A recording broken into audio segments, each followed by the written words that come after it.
দেখুন, পার্লামেন্টের একজন সদস্য আছে যার নাম রাঘব চাড্ডা, অনেকে হয়তো তাকে চেনেন। তো তিনি ক্যাবিনেটে কিছু বিষয় তুলে ধরেছেন যেটা টেলিকম অপারেটরদের বিরুদ্ধে, অর্থাৎ প্রাইভেট যে সমস্ত টেলিকম নেটওয়ার্ক অপারেটর আছে তাদের বিরুদ্ধে কিছু বিষয়বস্তু তুলেছে। দেখুন, প্রথমে উনি এই কথাটাই বলেছেন যে সমস্ত প্রাইভেট নেটওয়ার্ক প্রোভাইডার রয়েছে তারা যখন ডেইলি ডেটা দেয়, অর্থাৎ আপনার কাছে 1 GB হয়তো ডেটা পান বা 1.5 GB ডেটা পান দিনে, অর্থাৎ পার ডে, সেটা হয়তো প্রত্যেক দিন খরচা হয় না। অর্থাৎ হয়তো আপনি কোনো দিন একটু বেশি ব্যস্ত আছেন, কিন্তু যখন সেটা পরের দিন হয়ে যায় তখন তো সেই ডেটাটা আমরা আর পাই না, অর্থাৎ নেটওয়ার্ক প্রোভাইডাররা কিন্তু আমাদের সেই ডেটাটা আর ফেরত দেয় না।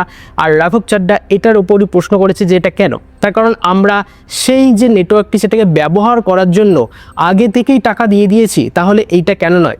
যদি আমরা পুরো ডেটা না ব্যবহার করি তাহলে সেই ডেটাটা, অর্থাৎ পর্যাপ্ত যে ডেটা এখনও বাকি রয়েছে সেটা আমাদের ফেরত দিয়ে দেওয়া উচিত পরের দিন, আর প্রত্যেক মাসে সেটাকে রিনিউ করা উচিত, আর প্রত্যেক মাসে এইভাবে জমা থাকতে থাকতে সেই ডেটাটা যেন আমাদেরই দেওয়া হয়। যদিও ভোডাফোন আইডিয়া তাদের যে হিরো আনলিমিটেড প্ল্যান আছে সেখানে প্রত্যেক মাসে যে রিমেইনিং ডেটা থাকে, অর্থাৎ যে বাকি ডেটা থাকে, সেটা কিন্তু কাস্টমারদের দিয়ে দেয় পরের মাসে। অর্থাৎ ভোডাফোন আইডিয়া কিন্তু এই কাজটি আগে থেকেই করে থাকে, কিন্তু এয়ারটেল, জিও, বিএসএনএল এরা কিন্তু এখনও পর্যন্ত এই যে প্রক্রিয়াটি এটা কার্যকর তাদের সিমে করেনি। তবে অবশ্যই এটা যদি করে দেয় তাহলে গ্রাহকদের একটি সুবিধাই হবে। দেখুন, দ্বিতীয় কারণটি উনি যেটি তুলে ধরেছেন সেটা হচ্ছে ডেটা ট্রান্সফার। এবার ডেটা ট্রান্সফার ব্যাপারটি কি?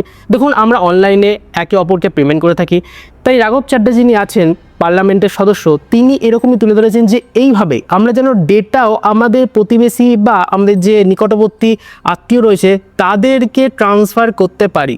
অর্থাৎ হয়তো আপনার একটি কোনো আত্মীয় পরিজনের ডেটা শেষ হয়ে গেছে, এবার আপনার ফোনে পর্যাপ্ত ডেটা রয়েছে যেটি আপনি হয়তো কোনো রকমভাবে সেদিন ব্যবহার করতে পারছেন না, তাহলে এবার আপনার কাছে যে পর্যাপ্ত ডেটাটি রয়েছে যেটা আপনি ব্যবহার করতে পারছেন না, তাহলে সেটি কী হবে? আপনি আপনার পরিবারের কোনো সদস্যকে অবশ্যই ট্রান্সফার করে দিতে পারবেন। এর ফলে কী হবে?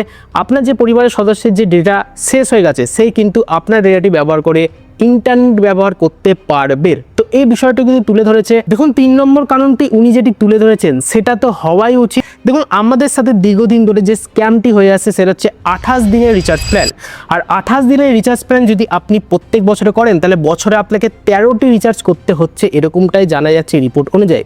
এবার তিনি এটাই তুলে ধরেছেন যে এই 28 দিনের বদলে আরও 2 দিন বাড়িয়ে সেটিকে 30 দিন করা হোক, আর এটা হওয়াই উচিত বন্ধুরা। কারণ আমরা যখন মান্থলি রিচার্জ করি তার কারণ মাসে যখন 30টি দিন অ্যাভারেজ থাকেই, কোনো মাসে হয়তো 31 দিন থাকে, কিন্তু সেটাকে না ধরা গেলেও 30 দিন তো অবশ্যই দেওয়া উচিত। আর এর ফলে 2 দিনের জন্য কিন্তু অনেকটাই বদল ঘটবে। আর 30 দিন ফুল রিচার্জ হলে